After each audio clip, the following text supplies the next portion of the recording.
नमस्कार बंधुओं। अक्सर लोग अस्थमा और सीओपीडी को एक ही बीमारी समझ लेते हैं क्योंकि इन दोनों के ही लक्षण एक जैसे होते हैं। इन दोनों समस्याओं में आम लक्षण जैसे खांसी, कफ और सांस लेने में दिक्कत शामिल है, लेकिन यह दोनों ही रोग एक दूसरे से बहुत अलग हैं। सीओपीडी को क्रोनिक ऑब्स्ट्रक्टिव पल्मोनरी डिजीज कहते हैं, जो अस्थमा से कहीं ज्यादा गंभीर बीमारी है। इसलिए सीओपीडी के बारे में जानकारी रखना जरूरी है। तो चलिए जानते हैं डॉक्टर विनोद जांगड़ जी से कि सीओपीडी में किस तरह अपना ध्यान रखें और इसका क्या उपचार है तथा क्या डाइट फॉलो करनी चाहिए। सीओपीडी क्या है? सीओपीडी यानी कि क्रोनिक ऑब्स्ट्रक्टिव पल्मोनरी डिजीज, ये फेफड़ों की एक बहुत लंबी चलने वाली बीमारी है जो 40 की उम्र के बाद शुरू होती है और समय के साथ धीरे धीरे प्रोग्रेस कर सकती है, धीरे धीरे बढ़ सकती है। इस बीमारी में व्यक्ति के जो श्वास की नलियाँ होती है उसमें बहुत सारे कारणों से सूजन आती है और सूजन आने की वजह से वो सिकुड़ जाती है, उनका जो मार्ग होता है वो अवरुद्ध हो जाता है, उससे सांस लेने में परेशानी आने लगती है और व्यक्ति को ऑक्सीजन की कमी भी हो सकती है। ये समय के साथ धीरे धीरे बढ़ भी सकती है और उपचार द्वारा और विभिन्न उपायों द्वारा इसको नियंत्रित भी किया जा सकता है। सीओपीडी के प्रमुख कारण कौन से हैं? इसके कारण भारत में जो सबसे मुख्य कारण है वो है स्मोकिंग, यानी कि धूम्रपान। बीड़ी, सिगरेट, चिलम, हुक्का, जैसा कि हम देखते हैं कि भारत में बहुत कॉमन है धूम्रपान करना और व्यक्ति शुरुआत की उम्र से यानी कि 18 साल की 17 साल की उम्र से ही धूम्रपान शुरू कर देता है और जीवन पर्यंत करता रहता है। तो ऐसे मरीजों में लगातार धुआं लंग्स में, फेफड़ों में जाता रहता है, सांस की नलियों में जाता रहता है। उससे श्वास की नलियों में विभिन्न तरह के रसायन स्रावित होते हैं, उससे ये सूजन बढ़ती रहती है कंटिन्यू और बढ़ते बढ़ते फिर ये परमानेंट डैमेज करने लग जाती है। इसकी वजह से दो तरह के चेंजेस होते हैं। एक तो होता है जो श्वास की नलियाँ जिसमें सूजन आ जाती है और दूसरा श्वास की नलियाँ डैमेज भी हो सकती है, जिसको हम एम्फाइसीमा बोलते हैं।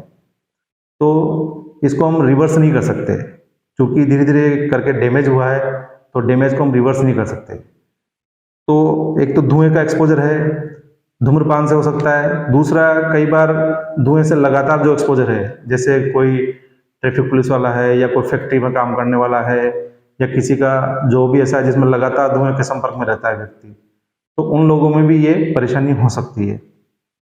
कुछ रेयर जो हैं उनमें जन्मजात भी ये हो सकती है। कुछ एक जेनेटिक डिफेक्ट होता है जिसकी वजह से सीओपीडी की बीमारी अर्ली एज में भी हो सकती है। सीओपीडी की बीमारी ज्यादातर किस उम्र में शुरू होती है? सामान्य तौर पे ये बीमारी जो उत्पन्न होती है वो 40 साल की उम्र के बाद ही होती है और धीरे धीरे वक्त के साथ बढ़ती है, परंतु जेनेटिक डिफेक्ट की वजह से अर्ली एज में भी ये अपीयर हो सकती है। सीओपीडी का निदान क्या है? इसका निदान बहुत ही आसान है। एक कोई भी डॉक्टर सामान्य हिस्ट्री द्वारा, यानी कि पेशेंट से बातचीत करके उसकी स्मोकिंग हिस्ट्री के बारे में जान के इसका पता लगा सकता है और कुछ टेस्ट एडवाइस किए जाते हैं, जैसे एक्सरे है और एक सांस की जांच है जिसको हम स्पायरोमेट्री या पल्मोनरी फंक्शन टेस्ट बोलते हैं। इसके द्वारा इसका आसानी से पता लगाया जा सकता है। इसमें जो श्वास की नलियों की कैपेसिटी को हम मापते हैं कि व्यक्ति की इस उम्र के हिसाब से कितनी कैपेसिटी होनी चाहिए और कितनी उसकी वर्तमान में कैपेसिटी है। उस कैपेसिटी के आधार पर ही दवाओं का निर्धारण होता है और उसको रिवर्स करने की प्रक्रिया हम करते हैं। इस बीमारी में उपचार का क्या विकल्प है? उपचार के लिए जो सबसे महत्वपूर्ण विकल्प है वो तो है स्मोकिंग सीजेशन, यानी कि सबसे पहले धूम्रपान को बंद करना है। सबसे पहला यही स्टेप है इसमें। अगर व्यक्ति दवाई लेता रहता है और धूम्रपान भी करता रहता है तो उसको उस तरह के उपचार के रिजल्ट नहीं मिलेंगे। तो सबसे पहले तो स्मोकिंग या कोई भी उसका जॉब है जिससे वो धुएं के एक्सपोज्ड है तो उसको बंद करना है। दूसरा है फार्माकोथेरेपी, यानी कि जो दवाएं द्वारा उपचार है। तो दवाएं के उपचार में सबसे जो महत्वपूर्ण वो है इनहेलर। इसमें विभिन्न प्रकार के इनहेलर हम यूज़ करते हैं। व्यक्ति की जो टेस्ट हैं उसके रिजल्ट्स के आधार पर उसके उम्र के हिसाब से हम अलग अलग तरह के इनहेलर यूज़ करते हैं। जो उसको सूटेबल होता है उसी तरह का इनहेलर हम दिया जाता है उसको। तो इनहेलर एक लंबी चलने वाली उपचार प्रक्रिया है, उसमें लगातार फेफड़ों में दवा डाली जाती है, उससे जो सांस की नलियों की सूजन है, जो डैमेज है, जो कैपेसिटी है, वो वापस धीरे धीरे नॉर्मल की तरफ होने लगती है। हालांकि उपचार द्वारा भी इसको पूरी तरह से नॉर्मल नहीं किया जा सकता, परंतु उसको नियंत्रित करके और व्यक्ति को एक स्वस्थ जीवन दिया जा सकता है। इसके बाद आता है पल्मोनरी रिहेबिलिटेशन प्रोग्राम। इसमें हम क्या करते हैं कि पेशेंट की जो मांसपेशियां हैं, श्वास की जो मांसपेशियां हैं, उनको मजबूती प्रदान करते हैं। उससे उसकी जो सांस लेने की जो कैपेसिटी है वो धीरे धीरे बढ़ती है और व्यक्ति की जो जो सांस लेने की जो क्षमता है उसको हम वापस नॉर्मल की तरफ लाने की कोशिश करते हैं। उसमें हम डाइट प्रोग्राम भी देते हैं, उसमें हम पेशेंट को एक्सरसाइज भी, तरह तरह की ब्रीदिंग एक्सरसाइज भी बताते हैं और योगासन है, प्राणायाम है, इस तरह की उसको ट्रेनिंग दी जाती है ताकि वो एक नॉर्मल जीवन जी सके। सीओपीडी के लिए वैक्सीन क्यों महत्वपूर्ण है? हम सीओपीडी के पेशेंट्स में वैक्सीनेशन भी एडवाइस करते हैं। वैक्सीन जैसे बच्चों में वैक्सीन लगते हैं, बच्चों में टीका लगते हैं, उसी तरह से इसके वयस्क टीकाकरण करते हैं हम। इसमें न्यूमोकोकल वैक्सीन है, इन्फ्लुएंजा के वैक्सीन है, इस तरह के वैक्सीन हम एनुअली या लाइफ में एक बार वैक्सीन लगाते हैं। उन वैक्सीन से इनमें संक्रमण की संभावना कम हो जाती है। संक्रमण की संभावना कम होगी तो बीच बीच में जो एक्सेसरबेशन होते हैं, जो बीच बीच में इसकी तीव्रता बढ़ती है, वो तीव्रता नहीं बढ़ेगी और बार बार हॉस्पिटल में जाना और बार बार डॉक्टर को दिखाना या बार बार भर्ती होने की जरूरत नहीं पड़ेगी पेशेंट को। तो वैक्सीनेशन भी इसमें आवश्यक है। इसमें किस तरह की डाइट लेनी चाहिए? डाइट का हम पेशेंट को सलाह देते हैं कि हाई प्रोटीन डाइट लें, जिससे पेशेंट की जो मांसपेशियां हैं वो मजबूत रहें और गरिष्ठ भोजन नहीं करें और जो भोजन अगर करना है तो टुकड़ों में करें, बहुत सारा एक साथ नहीं खाएं ताकि लंग्स की कैपेसिटी मेंटेन रहे। अब कैसे पहचानें कि किसको सीओपीडी है या अस्थमा है? दोनों में काफ़ी समानताएं हैं, दोनों के लक्षण भी लगभग समान होते हैं।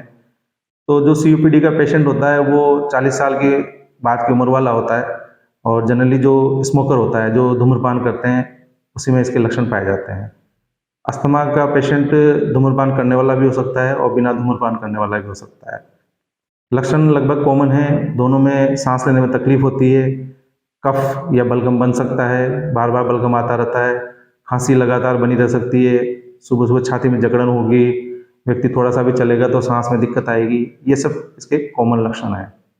अगर इस तरह के कोई लक्षण आते हैं तो अभी अपने नज़दीकी किसी श्वास रोग विशेषज्ञ को दिखाकर और अपनी जांच करवाई जा सकती है। कैसे पता लगाएं कि मरीज को सीओपीडी की समस्या है? सीओपीडी के उपचार में जो सामान्य सीओपीडी है उसमें तो हम इनहेलर की थेरेपी द्वारा पेशेंट को नॉर्मल करते हैं। बट अगर पेशेंट कॉम्प्लिकेशन की तरफ जाता है, जैसे सीओपीडी का पेशेंट स्टेबल रहता है तब तो इनहेलर से वो नॉर्मल लाइफ जी सकता है।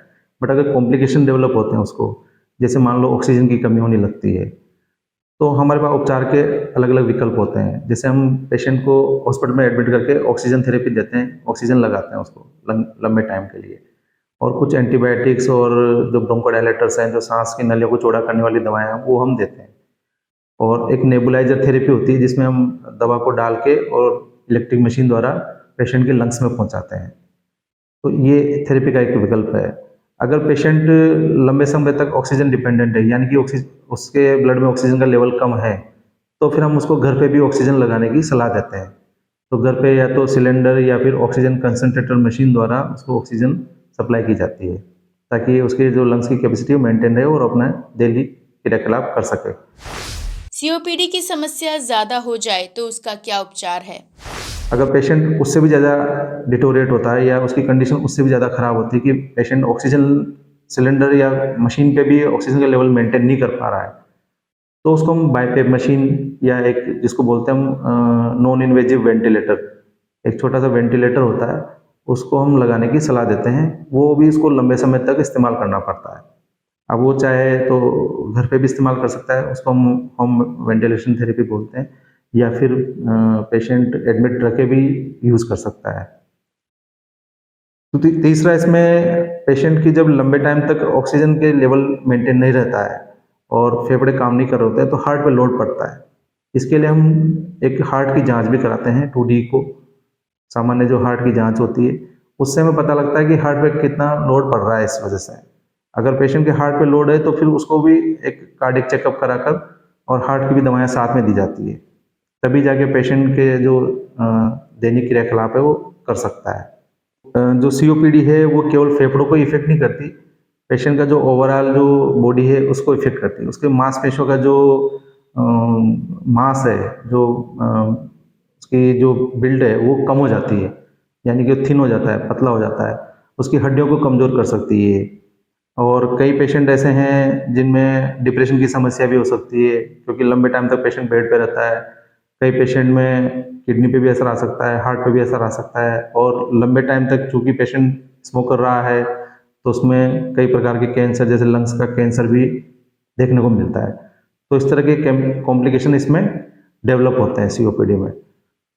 अब बचाव की अगर अपन बात करें तो सीओपीडी से बचाव का सबसे जो है, मैंने शुरू में भी उल्लेख किया है कि स्मोकिंग को बिल्कुल बंद करना है और धुएं के एक्सपोजर को रोकना है। अब धुएं का एक्सपोजर चाहे वो स्मोकिंग से हो, चाहे फैक्ट्री का हो, अपने वर्क प्लेस का हो, या जैसे ग्रामीण परिवेश में महिलाएं हैं, धुएं पे खाना बनाती हैं, चूल्हे पे खाना बनाती हैं, तो वो भी एक्सपोजर को रोकना है। इससे इसका बचा जा सकता है। तो यह था हमारा आज का स्वास्थ्य। बंधुओं, लाइफस्टाइल में बदलाव करके और कुछ घरेलू उपचार करके भी क्रॉनिक ऑब्स्ट्रक्टिव पल्मोनरी डिजीज को नियंत्रित किया जा सकता है। अगर धूम्रपान करते हैं तो छोड़ना बेहतर है, क्योंकि धूम्रपान सीओपीडी का प्रमुख कारण है। इसलिए सीओपीडी के लक्षणों को जानकर तुरंत डॉक्टर से संपर्क करें। तो चलिए मिलते हैं अगले शुक्रवार इसी समय इसी चैनल पर। तब तक आप देखते रहें विश्वकर्मा टुडे न्यूज।